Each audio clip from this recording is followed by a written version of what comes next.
Welcome back, PC World fans, and I'd love to invite you to join me on a journey that's nearly as old as PC gaming itself.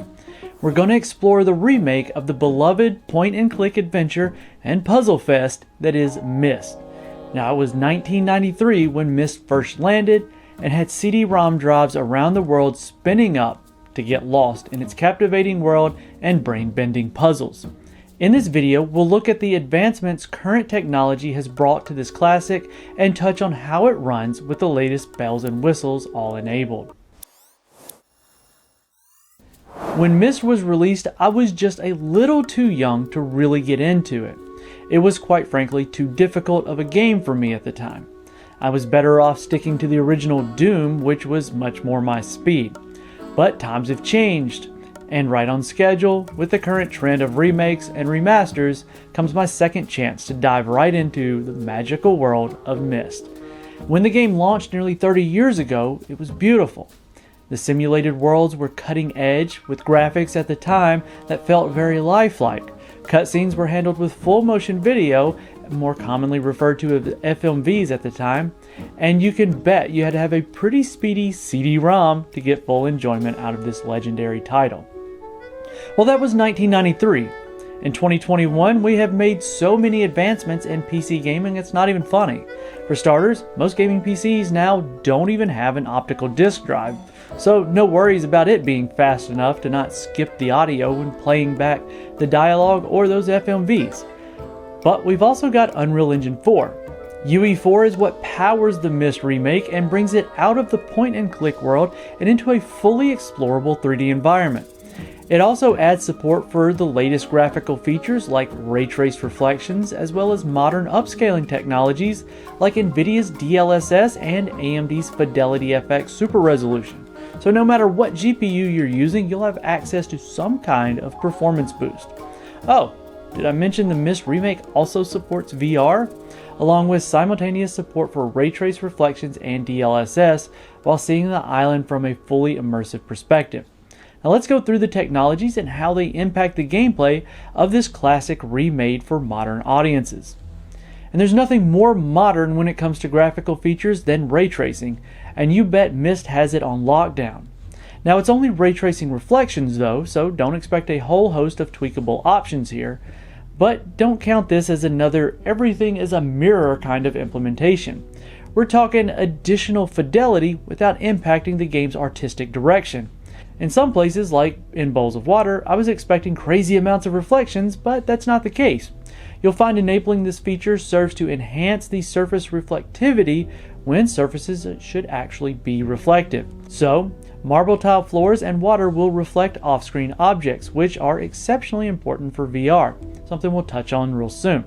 Now, the fact that the reflections stay intact when objects moved off-screen really helps you be immersed in the world. In this section, at the beginning of the sunken ship, looks, well, way better when using real-time ray trace reflections, as you don't have to stand just right for the scene to appear accurately. Unfortunately, ray tracing will always bring a performance penalty, and Myst is no different. Frame rates are essentially halved when ray tracing reflections are enabled, but fear not, as Cyan, the developer for Myst, has gone through the effort of including NVIDIA's DLSS as well as AMD's Fidelity FX Super Resolution for this title. If you'd like to know how NVIDIA's DLSS and AMD's Fidelity FX Super Resolution works, we have video explainers for those technologies here on the channel.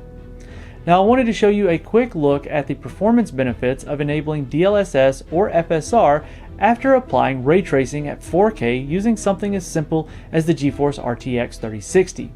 At native 4K without ray tracing, the RTX 3060 can comfortably push over the average 60 frames per second threshold, but enabling ray tracing does drop it to 37 FPS on average. Enabling either DLSS on balanced or FSR on quality manages to bring back all of the lost performance with a hair extra. The numbers on this one are interesting as the performance gains are quite comparable across both technologies, so the differences will have to be seen in the game to really feel it. When it comes to which upscaling tech to stick with, it's really not a hard decision to make. If you've got an RTX GPU, well, the choice is obvious, and I'm going to spoil the results. DLSS is the superior choice of the two when it comes to image quality. When comparing both options, DLSS Balance retains much of the original image quality and does it without ghosting issues seen in the past implementations of DLSS. While the FSR quality image looks good, it's just not as good. So both will get you over 60 FPS at 4K, but one of them does look better doing it. Now let's compare each quality option side by side, starting with the highest options from DLSS and FSR. I do need to note that YouTube compression is going to play a role here, which is why I'll help call out the differences. You're going to want to keep an eye out on a few things as we go through the quality setting comparisons, namely the leaves in the trees and the blades of grass on the ground, and those small boxes in the middle. Those are lighthouses used in the game.